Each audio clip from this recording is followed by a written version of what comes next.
Selamat pagi Ibu. Terima kasih atas kesempatan yang diberikan. Perkenalkan, nama saya Eni Sapulete dengan NIM 202376017. Di sini saya akan menjelaskan tentang masalah-masalah yang dihadapi dan solusinya.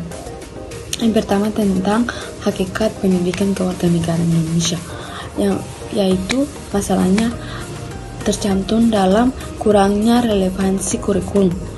Kurikulum pendidikan kewarganegaraan seringkali tidak relevan dengan kondisi dan kebutuhan masyarakat saat ini. Banyak materi yang diajarkan cenderung teoritis dan tidak mengaitkan langsung dengan kehidupan sehari-hari siswa. Solusinya yaitu kita harus melakukan revisi kurikulum agar lebih kontekstual dan relevan dengan isu-isu terkini yang dihadapi masyarakat, melibatkan praktisi dan ahli dalam pengembangan kurikulum serta mengadopsi pendekatan berbasis masalah nyata.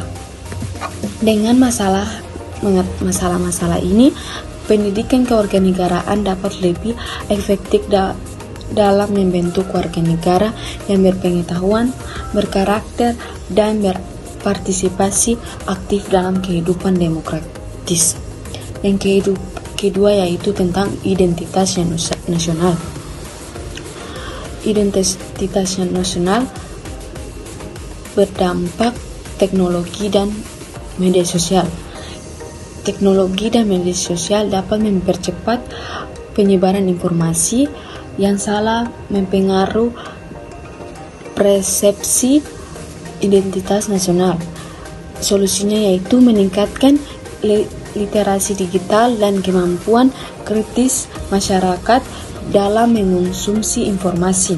Pemerintah dan organisasi masyarakat perlu bekerja sama untuk memerangi disinformasi dan mempromosikan konten mendukung identitas nasional.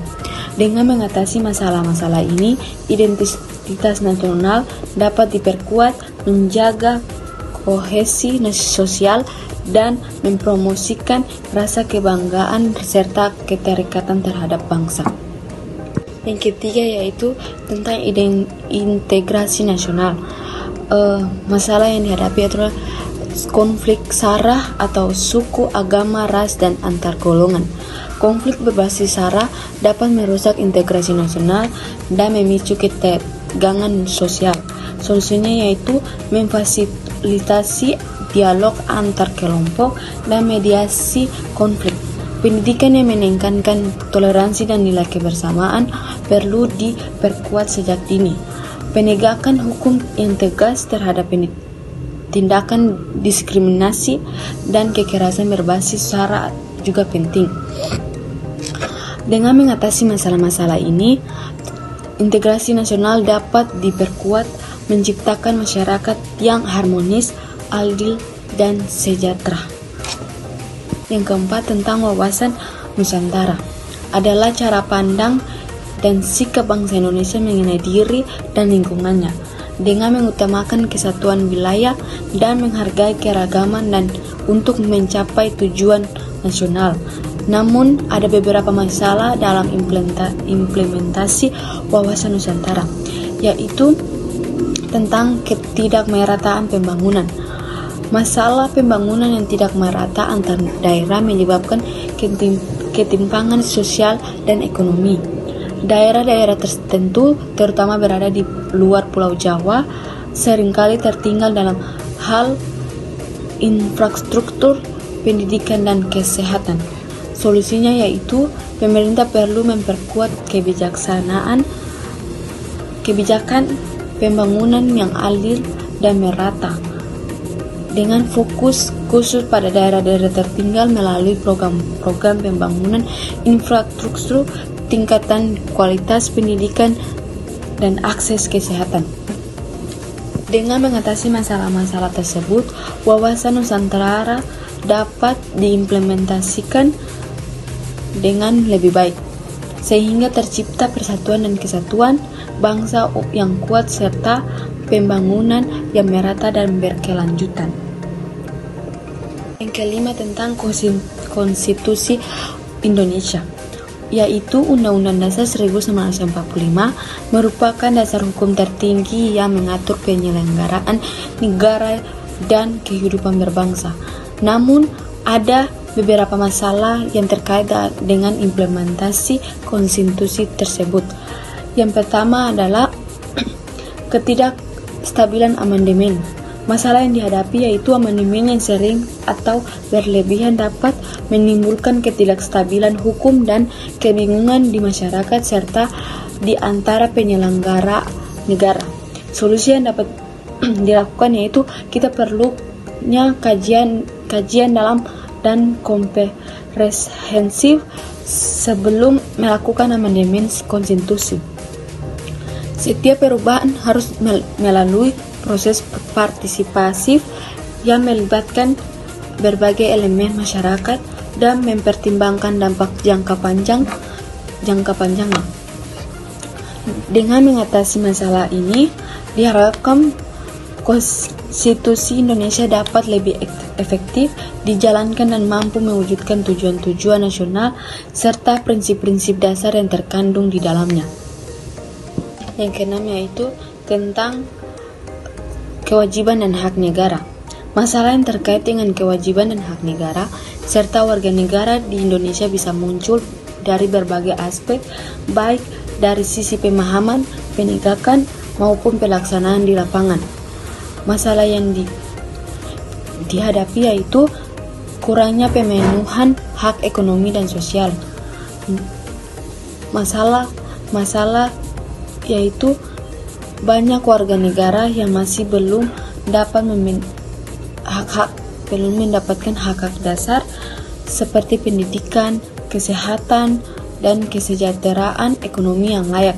Solusinya yaitu pemerintah perlu memperkuat kebijakan redistribusi ekonomi yang adil, meningkatkan anggaran untuk sektor pendidikan dan kesehatan, serta memastikan program bantuan sosial dapat tepat sasaran.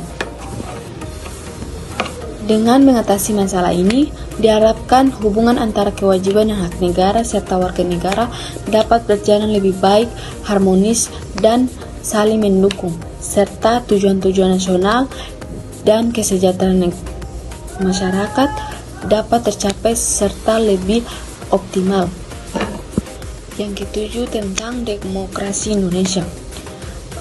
Demokrasi di Indonesia menghadapi beberapa masalah yang mempengaruhi kualitas dan efektivitas sistem pemerintah.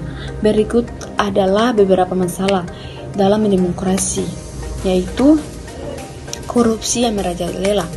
Korupsi di berbagai tingkat pemerintah dan lembaga negara mengurangi kepercayaan publik terhadap sistem demokrasi dan menghambat pembangunan.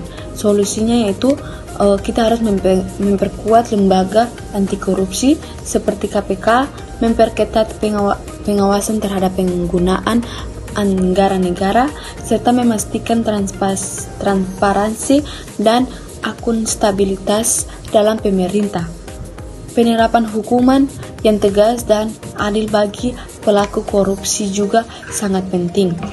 Yang ke-8 yaitu hak asasi manusia. Masalah hak asasi manusia sangat beragam dan kompleks, tergantung pada konteks geografis. 9 yaitu tentang otonomi daerah. Masalah yang dihadapi yaitu tentang kapasitas sumber daya manusia. Banyak daerah yang masih kekurangan sumber daya manusia yang berkualitas untuk mengelola otonomi daerah dengan baik. Solusinya yaitu kita harus melakukan pelatihan dan pendidikan bagi aparat pemerintah daerah untuk meningkatkan kapasitas mereka dalam mengelola otonomi daerah. Implementasi solusi-solusi ini membutuhkan komitmen yang kuat dari pemerintah pusat dan daerah, serta kerjasama antar semua pemangku kepentingan untuk mencapai otonomi daerah yang efektif dan berkelanjutan. Yang terakhir, yang ke-10 yaitu tentang perdamaian dunia. Ada beberapa masalah yang mencapai perdamaian dunia, meliputi yaitu yang pertama, konflik bersenjata. Yang kedua, ketegangan antar negara. Yang ketiga,